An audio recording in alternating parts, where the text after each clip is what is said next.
ಒಂದೂವರೆ ವರ್ಷದಿಂದ ಸ್ಥಗಿತಗೊಂಡಿದ್ದಂತಹ ಬೀದರ್ ಬೆಂಗಳೂರು ನಾಗರಿಕ ವಿಮಾನಯಾನ ಹಾರಾಟ ಮತ್ತೆ ಆರಂಭಗೊಂಡಿದೆ.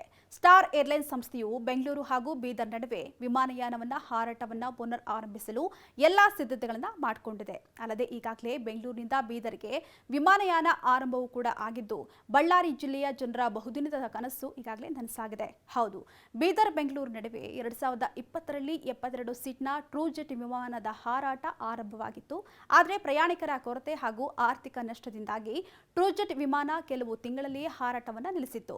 ನಂತರ ಪ್ರಯಾಣಿಕರ ಒತ್ತಾಯದ ಮೇರೆಗೆ ಮತ್ತೆ 2022ರ ಜೂನ್ 15ರಂದು ಸ್ಟಾರ್ ಏರ್ಲೈನ್ಸ್ ಸಂಸ್ಥೆಯು ವಿಮಾನ ಹಾರಾಟವನ್ನ ಆರಂಭಿಸಿತ್ತು. ಆದರೆ 2023ರ ಡಿಸೆಂಬರ್ 26ರಂದು ಅದೂ ಸಹ ಆರ್ಥಿಕ ನಷ್ಟದಿಂದಾಗಿ ತನ್ನ ಕಾರ್ಯಾಚರಣೆಯನ್ನು ನಿಲ್ಲಿಸಿತ್ತು. ಹೀಗಾಗಿ 16 ತಿಂಗಳಿನಿಂದ ಸ್ಥಗಿತಗೊಂಡಿದ್ದಂತಹ ಬೀದರ್ ಬೆಂಗಳೂರು ವಿಮಾನಯಾನ ಪುನರ್ ಆರಂಭಕ್ಕೆ ಪ್ರಯಾಣಿಕರಿಂದ ಸರ್ಕಾರಕ್ಕೆ ಹೆಚ್ಚಿನ ಒತ್ತಡವೂ ಕೂಡ ಬರ್ತಾ ಇತ್ತು.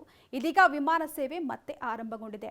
ಇನ್ನು ಈ ವಿಮಾನ ಸಂಚಾರಕ್ಕೆ ಸಮಯ ಕೂಡ ನಿಗದಿಪಡಿಸಿದ್ದು, ಪ್ರತಿದಿನ ಬೆಂಗಳೂರಿನಿಂದ ಬೆಳಗ್ಗೆ 7:30ಕ್ಕೆ ಹೊರಟು ಬೆಳಗ್ಗೆ 8:45ಕ್ಕೆ ಬೀದರ್ಗೆ ಬಂದು ತಲುಪುತ್ತೆ. ಅದೇ ದಿನ ಬೆಳಗ್ಗೆ 9:10ಕ್ಕೆ ಬೀದರ್ನಿಂದ ಹೊರಟು 10:25ಕ್ಕೆ ಬೆಂಗಳೂರಿಗೆ ಸೇರಲಿದೆಯಂತೆ. ಇನ್ನು ಪ್ರಯಾಣಿಕರಿಗೆ ಯಾವುದೇ ರೀತಿಯಾದಂತಹ ಸಮಸ್ಯೆ ಆಗದಂತೆ ಎಲ್ಲಾ ವ್ಯವಸ್ಥೆಯನ್ನು ಕೂಡ ಮಾಡಿಕೊಳ್ಳಲಾಗಿದೆ. ಇನ್ನು ಈ ವಿಮಾನಯಾನಕ್ಕೆ ಸಿಎಂ ಸಿದ್ದರಾಮಯ್ಯನವರು ಕೂಡ ಇಂದು ಬೆಂಗಳೂರಿಗೆ ತೆರಳುವಂತಹ 5 ಜನ ಪ್ರಯಾಣಿಕರಿಗೆ ಬೋರ್ಡಿಂಗ್ ಪಾಸ್ ಅನ್ನು ವಿತರಿಸುವಂತಹ ಮೂಲಕ ನಾಗರಿಕ ವಿಮಾನಯಾನ ಸೇವೆ ಪ್ರಾರಂಭಕ್ಕೆ ಅಧಿಕೃತ ಚಾಲನೆಯನ್ನು ಕೂಡ ನೀಡಿದ್ದಾರೆ.